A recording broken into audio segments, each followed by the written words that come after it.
Reality Team TV, we're back. We're back. And we've got another conversation on the red chair. You know, today we've got, a business owner, a brand owner, a very, very creative person. I could go on forever. But once again, guys, like I said, we've got a very special guest on the red chair and we're going to speak about some really, really good things. Like, if you don't mind, big bro, if you can introduce yourself, let the people know who you are and we can start from there, yeah? The owner of OPM Clothing. The owner of OPM Clothing, the new clothing brand, the new luxury designer brand made by the people, for the people. Worldwide, looking to bring everyone together. Luxury goods at a reasonable price. You could have done anything else in the world, innit? What made you decide, to start your own clothing brand? Basically, I ended up talking to someone. We were sitting down, smoking, reasoning, and like when you're sitting there having a little conversation, someone saying something that really listening, I'm like, whatever you're doing, I'm doing what I'm doing, them time that I'm making money. But this brother said to me some different kind of figures. Like, he said he's doing something and then he's generating this amount of money. And I was like, hold on 1 second, say that again. Then he started breaking it down. And these times he got a little book, like a little pad, and he's drawing bare pictures saying, yeah, each picture is going to make me this amount of money. So I'm like, okay, cool. This sounds interesting. Like, compared to what I'm doing right now, what you're doing sounds on a higher scale of things. So I was like, yeah, let me get interested in that. And it took a few years, but we managed to reconnect. And I'm saying to him, show me what you do. So he showed me a little tiny bit, but it was enough for me to gain traction and start making my own path. And we kind of went our own ways. Like, he brought me in, but then I had to make my own way. And when I come back, I've come back on a similar level and stronger. And along the way, I ended up meeting other people that are doing this and learning from them. And I don't know, it's like, well, I've worn designer clothes for my whole life. Making designer clothes, it's not that hard. You just have to find out where you can do it and how to do it. And along the way, it's like attending university, fashion school, because you're learning about fashion, you're learning about materials, you're learning about cuts, you're learning about stitching, you start learning about packaging, you learn about all the things you don't actually care about. But you go to uni to learn all of this. But while you own a business, you start spending money, which is like going to uni, investing in yourself. Yeah. What's the first thing, like, when you decided that you're gonna definitely get involved in this thing, like, in regards to, like, developing, obviously, your brand, like, everything that you do now, what's the first thing that you started? What's the first thing that you did? Again, usually people go for, like, people design logos, people do these things to begin. Yeah, what's the first thing that you did? Choose a name. Yeah. Choose a name. Everyone's got a name, so it's that. What are you gonna call your clothes? Obviously, that there's a little thing going on, so the clothes got a name, and then along with the name, you got to choose a logo, and the logo came about, and then it was about taking your idea out of your head and making it reality, and working the means on how to do that. That was a difficult situation. Like, most people might get defeated at the start, but you see, the more difficult the situation, the harder it made me strive to complete my task. And once I completed my task, I knew I could do better. And then my aim is to do the best I can, the best I could be, which brought me to luxury clothing, not just sportswear. Because, when you start, obviously, because of the way I look, they tried to brand me with the name urban sportswear, like JD Sports, but lesser. So obviously I'm not wearing lesser clothes. I bought designer clothes, so that's what I need to make. So it was a trail, like a way to find how to get to luxury wear. And even like you said, innit, we've got streetwear, like you said, like urban, different types of wear, and obviously, like, this word, you've touched on it already, like, I think twice or three times, yeah? luxury. Yeah. What made you? What made you like? You know, what made you decide to go on that path of like, nah, my clothing I'm gonna be making is going to be like on the higher, Check it, on the thing, higher end, luxury. When you buy expensive clothes, like I'm buying certain Versace jeans that's going into 4 figures. So when you're going out and you're going to nice places, you feel like you want to wear your nice clothes. For instance, I went to a place like Turkey. You see, walking down the street in Turkey, oh yeah, your jeans are very nice. Where did you get them? I saw them in a shop down the road. What are you talking about? Oh, what did you pay? £25? No, I paid that. You get me £1,200, £1,300. I say £25. I'm like, no. When you gotta tell them, man, your thing's original, they're like, is it? It looks the same though. Like, right, it kind of hit me like, right, you know, it's just violating everything that man holds value to. It means nothing to you. So if I'm paying loads of money and you can copy it and the copy looks the same as the thing I'm paying loads of money for, what's the point? Do you get what I'm saying? Absolutely. Like, how much money am I giving you for no reason? So then when you start looking at where they're making these things and the money they're paying, you're like, why am I paying 100 or 1,000 times the amount of what it's worth when I could just pay the factory? And then why do I want your name on it when I can have my own name on it? And if I'm making it for myself and it's that good and it's that price, I should let other people know. You don't have to pay the same price as what they're charging for the same quality.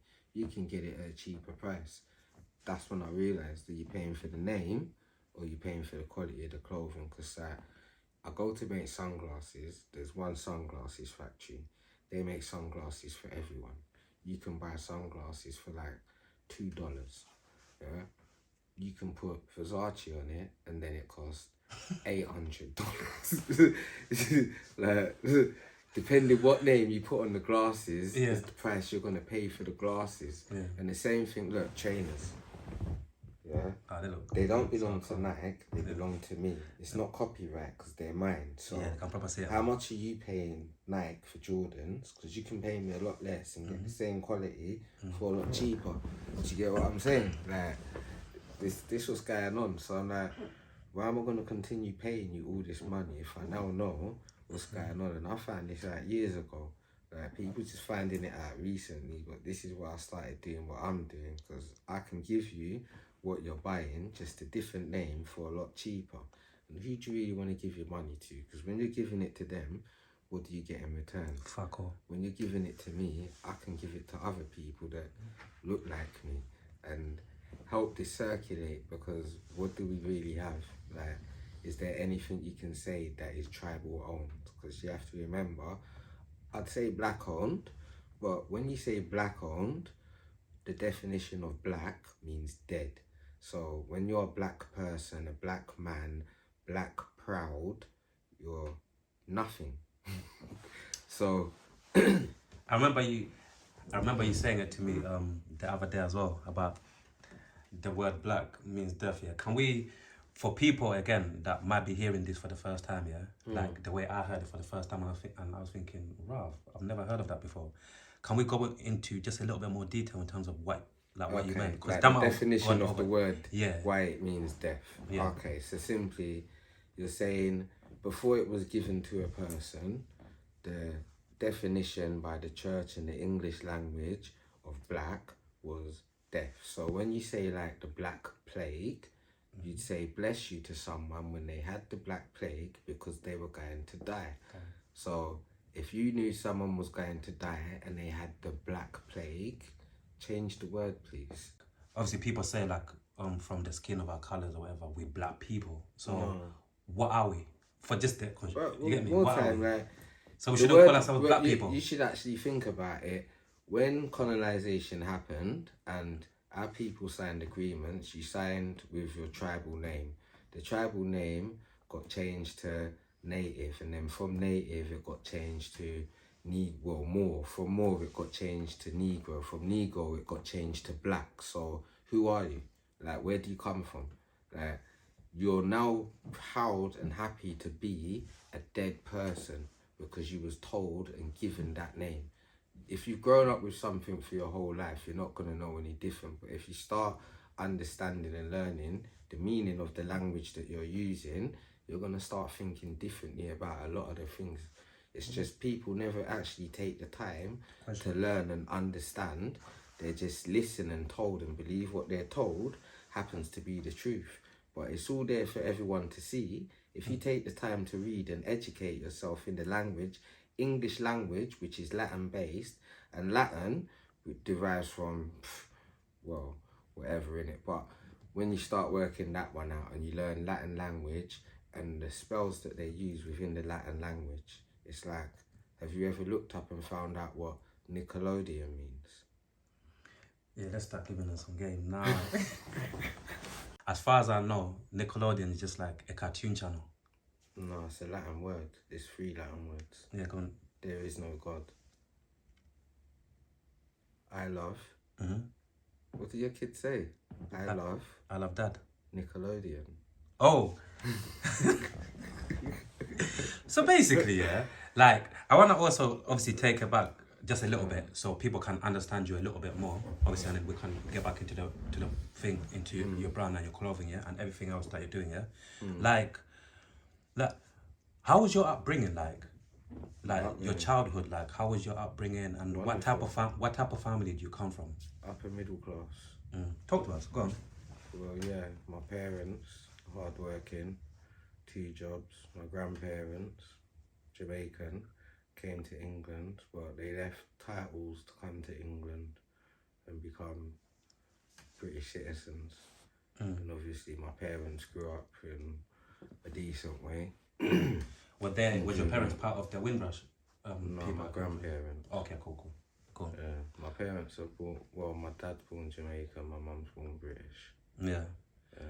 And when you was like, you know, like around secondary school kind of times, you know, like after secondary school times, moving on to either sixth form or college, like what type of things did you want to do, like, you know, around those times? Like what type of things do you want to do? You know, like usually people want to be footballers. I went to 2 different colleges at the same time. Okay. I went City in Islington and Waltham Forest. I was doing leisure and tourism at Waltham Forest and health and social care at City in Islington. But that was just a simple fact. I wanted to meet girls. So the only way to get into the college was to enroll in the course. So I did advanced health and social care at City in Islington because I couldn't get into any other class. And then I done health and social care first of all at Waltham Forest. I was going Waltham Forest. My friend was in City in Islington, but you couldn't go in unless you had a pass. So I had to register in the class. But in order to keep the pass, I had to do the work. But most of it was coursework based, so you're going to have to attend lessons. Just go in and get your work, and then whenever you want to pass through, you got your pass in it. And did you finish those colleges? Did you finish everything you were studying? Yeah, I've got a pass on one and a merit on the other one. Come on, man. And after that process, did you ever like contemplate, you know, going to university? I didn't care about all of that. You're trying to get to understand the man that's sitting in front of us, I but didn't now care you get about me. all of that. Like, it's like, Yeah. after you gone to school and you done college, like, I had enough of teachers, I had enough of learning. It was time to make paper, because obviously, like, you start living life and life's different. Yeah. So like around what age did you start, like you said, in making papers? Like around what age did you start, you know, like I've been, looking outside, you know, wanting to get involved in certain things and making when money? I was like 13 going to school, I was buying, like going pound shop and buying sweets. Like, you know, on the first day of school, they say choose a locker. So I went to the pound shop and I bought about 20 locks. So I locked up every locker, and I'm saying to people like, yeah, if you want a locker, you got to pay rent.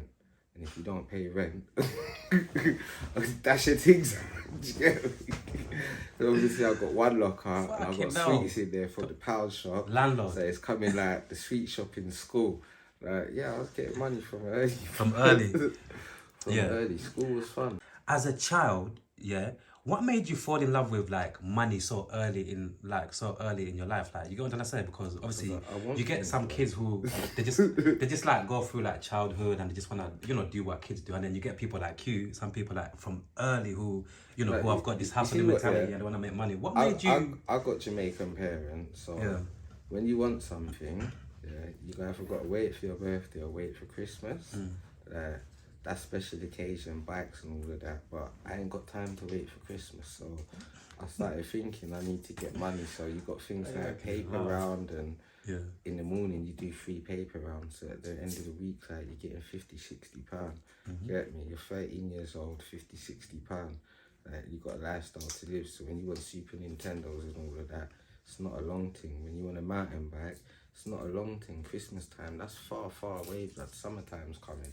Do you get what I'm saying? So while you're at work, while you're at school, you need to be doing your paper round in the morning. So when you hit summer holidays time, you got peas to move around. You got your bike, you got your computer, you got money in your pocket. Get me? You don't need to be asking your parents, because when you ask your parents for too much money, they want to know what you're doing. I'm going up the road, innit? My mum know about that. I'm going up the road, innit? Up the road, I could end up in South London. Because them times, I got my own money. Got pocket money, but got my own money as well, you get me? So you just, it's freedom, innit? If you got a bike and you got money, what's stopping you? And then after the bike comes a car, and after the car comes a plane. So you get money, you get to do things, innit?